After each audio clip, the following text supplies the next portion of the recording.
সন্দেহজনক ছিল। জি, আটকানোর পরে উনি বলছে যে এটার মধ্যে গাড়িতে কি লেখা ছিল? গাড়ির মধ্যে কি লেখা? জরুরি ওষুধ সরবরাহ লেখা ছিল। আমার সন্দেহ হয় ও গিয়ে লাইসেন্স চেক করে আমার লাইসেন্স ঠিক আছে। আমরা এটা চেক করতে চাই, উনি চেক করতে বলছি তখন দিবে না। উনি বলতেছে এটার মধ্যে ঘর বাড়ি চেঞ্জ করার জন্য কিছু দ্রব্যাদি আছে। প্রথমে যখন আমরা জিজ্ঞেস করছিলাম যেটার ভিতরে কি আছে, এরপর যখন আমরা চেক করার কথা বলি উনি চেক করতে দিবে না, জোর করবো কোনার গাড়ি আমরা আটক করি। যখন চেক করতে যাই তখন দেখি আমরা সব রাষ্ট্রীয় সম্পদ, এই দেখেন অ্যান্টনি জেনারেলের, আওয়ামী লীগের এইসব জিনিস ওনারা এক জায়গা থেকে আরেক জায়গায় স্থানান্তর করছিল বা পাচার করছিল এরকম কিছু। তো উনি আমাদের ভুল তথ্য দিতেছিল। আচ্ছা, আপনারা কি ড্রাইভারকে আটক করেছেন? ড্রাইভারকে আটক করে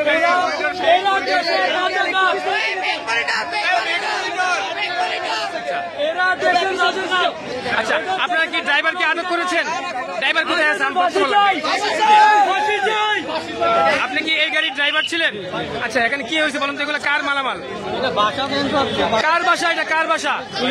আপনি কার আন্ডারে আছেন? হ্যাঁ,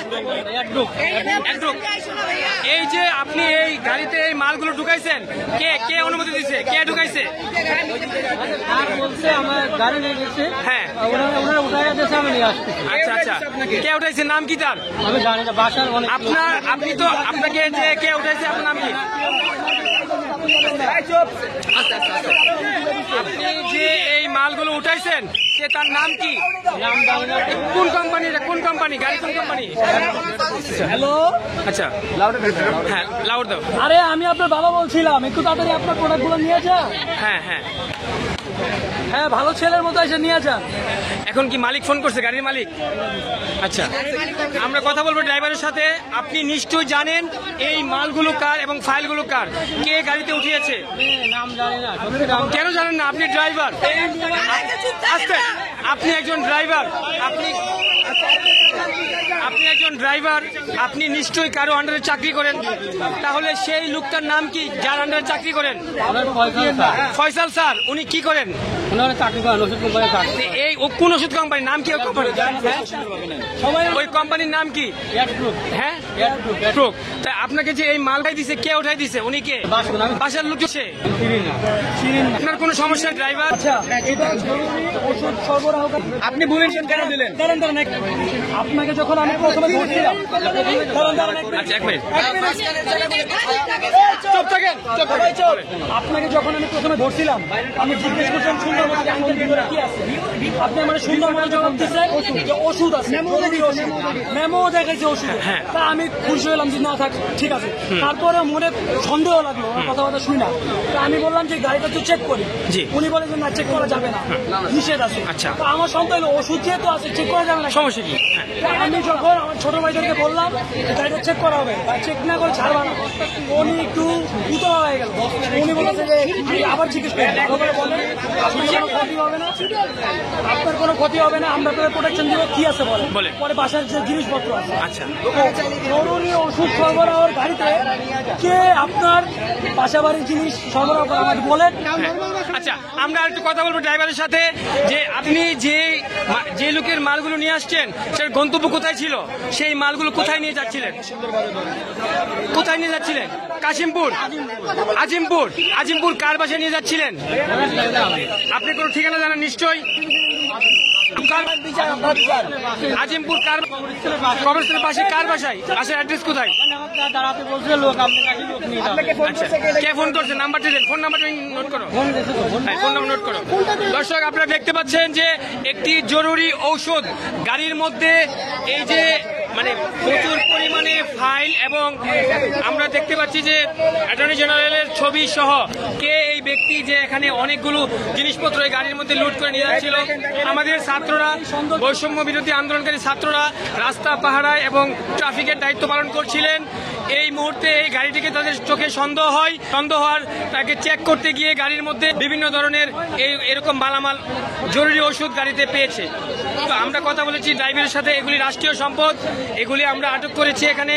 তো ড্রাইভার বলতে পারছে না যে, আপনি কিছু বলেন।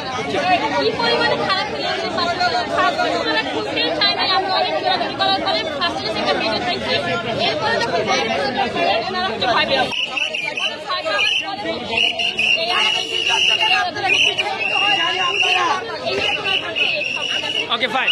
তো আমরা এই মুহূর্তে কথা বলবো, ভাইয়ের নামটা বলেন। হোসাইন মোহাম্মদ সিয়াম। হোসেন মাহমুদ একজন আন্দোলনকারী স্টুডেন্ট ছিলেন, যিনি হচ্ছে রাস্তা পরিচালনার দায়িত্বে আছেন বর্তমানে বাটা সিগন্যাল মোড়ে, যার দায়িত্বে কিছু স্টুডেন্টরা এখানে রাস্তাগুলোকে ভালো করে পাহারা দিচ্ছিল এবং গাড়িগুলোকে ভালো করে সাইড করছিল। তো আমরা তার মধ্যে কিছু কথা শুনবো। আমরা ওনাকে আটক করার পর আপাতত এই গাড়ির যে পণ্যগুলো ছিল, দ্রব্যগুলো ছিল, এগুলো বাহির করছি। হ্যাঁ। বাহির করার পর ওনার গাড়ি আটক করে রাখছি। হ্যাঁ। ওনার লাইসেন্স আটক করে রাখছি। গুড। ওনার যে প্রতিষ্ঠানের মালিক, যে গাড়ির মালিক, উনি আসবে, ওনাদের সাথে কথা বলবো। জি। গাড়ির পুরোটা চেক করার পরে আমরা আইন শৃঙ্খলা বাহিনীর হাতে তুলে দিন। হস্তান্তর করে দিই। তো ধন্যবাদ সবাইকে। আমরা দেখতে পাচ্ছি যে এখানে যে গাড়িটি আটক হয়েছে, এখন যেই পরিমাণ মানুষ এখানে আসছে এবং বিভিন্ন ধরনের যে সরকারি ডকুমেন্ট, সব কিছু সরকারি ডকুমেন্টস আমরা দেখতে পাচ্ছি। এরে প্রথমে দেখে আমার সন্দেহ হয়েছে। আচ্ছা আচ্ছা আচ্ছা। সর্বপ্রথমে এটা দেখে সন্দেহ হয়েছে আইন বিচার বিভাগ। এই যে আমরা দেখতে পাচ্ছি যে এখানে আইন ও বিচার বিভাগ, আইন বিচার বিভাগ, সংসদ মন্ত্রণালয় সব সরকারি সম্পদ। এখন এই মুহূর্তে আরো দেখতে পাচ্ছি বাংলা অ্যাটর্নি জেনারেল টোটালি। হ্যাঁ, এখানে উক্ত গাড়ির মধ্যে সুপ্রিম কোর্ট এবং আইনি অনেক ডকুমেন্ট পাওয়া গেছে।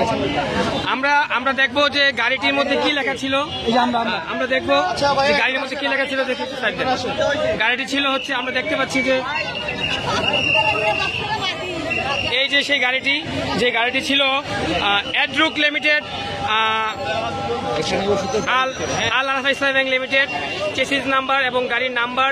এই গাড়িটির জরুরি সেবা এবং আপনারা দেখতে পাচ্ছেন যে জরুরি ওষুধ সরবরাহ কাজে নিয়োজিত এই গাড়িটি। যে গাড়িটির মধ্যে লেখা ছিল জরুরি ওষুধ সরবরাহ, জরুরি ওষুধ সরবরাহ।